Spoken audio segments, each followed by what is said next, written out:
Okay. Some of the pages that were anticipating the Iron Lady's death were opened as early as 2004. Champagne bottles were bought by anti-Margaret Thatcher Britons who looked forward to celebrate that special occasion. Murake here says, every time I switch on my computer, I go straight to the BBC website to see if today is the day she dies.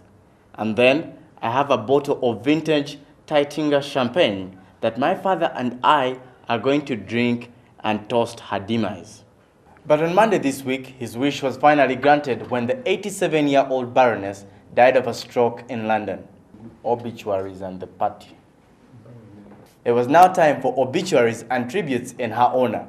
But a certain section of the Britons had other ideas.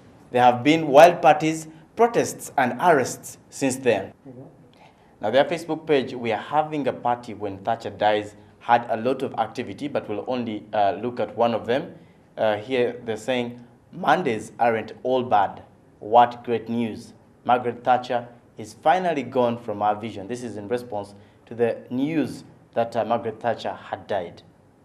Thatcher, the Iron Lady, was a controversial woman who made some unpopular decisions that have made even the civilized people engage in barbaric celebration of her death. Better off than they were in 1979.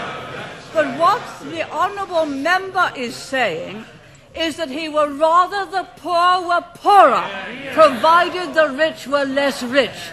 That way you will never create the wealth for better social services as we have. Such was her style of leadership. She has been described as intense, witty, and forceful. But her admirers praise her for saving the British economy and stature, which was on the brink of collapse, while her critics have no kind words for her privatization of state enterprises policies. They have even called for her funeral to be privatized in keeping with her legacy. Now, a Facebook campaign has been launched in her honor. Its goal is to make the Wizard of Oz soundtrack, Ding Dong, The Witch is Dead, top the Billboard charts. Within 24 hours after her death, it had actually reached number 9 on the iTunes bestsellers chart and reached number 2 on the Amazon singles download chart. Ding